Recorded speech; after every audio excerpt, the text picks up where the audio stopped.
Hello friends, good morning everybody, welcome back to my channel. আশা করি সবাই ভালো আছে। আজকে আমরা আবারও দারুণ ইন্টারেস্টিং একটি ভিডিও নিয়ে হাজির হয়েছি। আশা করি তোমাদের ভালো লাগবে। চলো তাহলে ভিডিওটি শুরু করা যাক। আজকে আমরা জানবো বয়স হিসেব করার সহজ নিয়ম, অর্থাৎ calculate your age to simple way.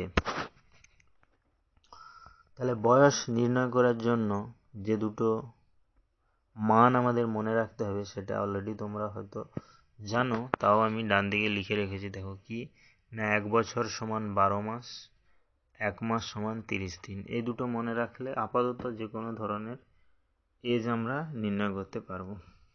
তাহলে আমি লিখে রেখেছি এখানে, দেখো প্রথম ডে অর্থাৎ দিন,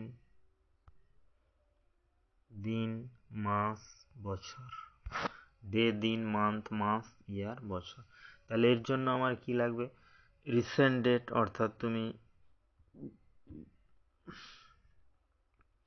রিসেন্ট ডেট বা কারেন্ট ডেট, অর্থাৎ তুমি কোন তারিখ পর্যন্ত হিসেব করতে চাইছো, কোন বছরের কোন তারিখ পর্যন্ত হিসেব করতে চাইছো সেটা উপরে লিখে নেব। তারপর ডেট অফ বার্থ, অর্থাৎ যার বয়স নির্ণয় করতে চাইছো তার ডেট অফ বার্থ নিচে লিখে নেব।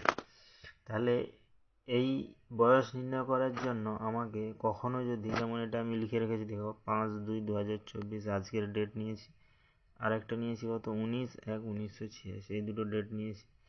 তাহলে দেখো এক্ষেত্রে নির্ণয় করার জন্য কখনো যদি বিয়োগ করতে হবে সিম্পল, তাহলে উপরে যদি ছোট সংখ্যা থাকে, নিচে যদি বড় সংখ্যা থাকে, আমরা ছোট ক্লাসে কি শিখেছি যে সামনে বা পাশে যেটা থাকে ওটা থেকে কিন্তু আমরা উপর থেকে ধার নিয়ে থাকি।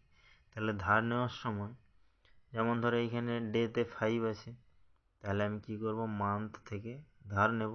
কিন্তু ধার নিলে কি হবে, ধার নেব 1, কিন্তু ডেতে এখানে এসে যোগ যখন হবে তখন কত হয়ে যাবে, কিন্তু 30 যোগ হয়ে যাবে, কারণ আমরা জানি 1 মাস সমান 30 দিন। একই রকমই যদি আমি কখনো ইয়ার থেকে বা বছর থেকে মান্থের ঘরে ধার নিয়ে থাকি, তখন ইয়ার থেকে কিন্তু 1 আসবে, অর্থাৎ যেহেতু 1 বছর সমান 12 মাস, তাহলে ইয়ার থেকে 1 আসবে, কিন্তু মাসে কি হবে, 12 যোগ হয়ে যাবে যদি ধার নেওয়ার প্রয়োজন হয়, না হলে দরকার নেই। তাহলে এবার দেখো প্রথমে উপরে আছে 5, নিচে আছে কত, 19। তাহলে উপরে ছোট সংখ্যা রয়েছে, নিচে বড় সংখ্যা রয়েছে, বিয়োগ করা সম্ভব নয়।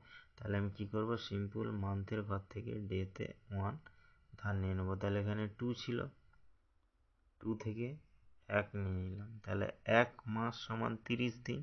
তাহলে আমি কি করব, এখানে অলরেডি কত যোগ হবে, 30 প্লাস। তাহলে এখন এই 5 বাদ চলে গিয়ে এখানে তাহলে কত হলো, 35। তাহলে সিম্পল 35 বিয়োগ 19 করলে কত হবে, 16। তাহলে আমার ডেটা হিসেব হয়ে গেল।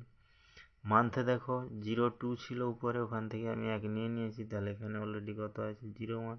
তাহলে 01 বিয়োগ করলে কত হচ্ছে, 00।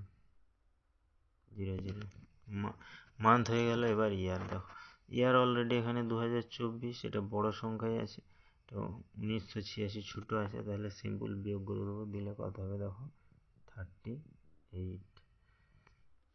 তাহলে আমি যে ব্যক্তির বা যার ডেট অফ বার্থ দিয়ে হিসেব করতে চাইলাম তার বয়স কত হলো, 38 বছর 0 মান্থ 16 ডেজ, অর্থাৎ 38 বছর 16 দিন। তাহলে এইভাবে আমরা কিন্তু দিন, মান্থ এবং ইয়ার, কারেন্ট ডেটের সাহায্যে ও ডেট অফ বার্থের সাহায্যে আমরা কি করি, যে কোনো ব্যক্তির বয়স কিন্তু আমরা সহজে নির্ণয় করতে পারি। তাহলে তোমরা চেষ্টা করবে, দেখবে ফর্মুলা অবশ্যই হয়ে যাবে। তাহলে ভিডিওটা এখানেই শেষ হলো। নেক্সট আমরা এরকম আরও ইন্টারেস্টিং ভিডিও নিয়ে হাজির হবো। ততক্ষণ সবাই ভালো থেকো, সুস্থ থেকো। Thank you.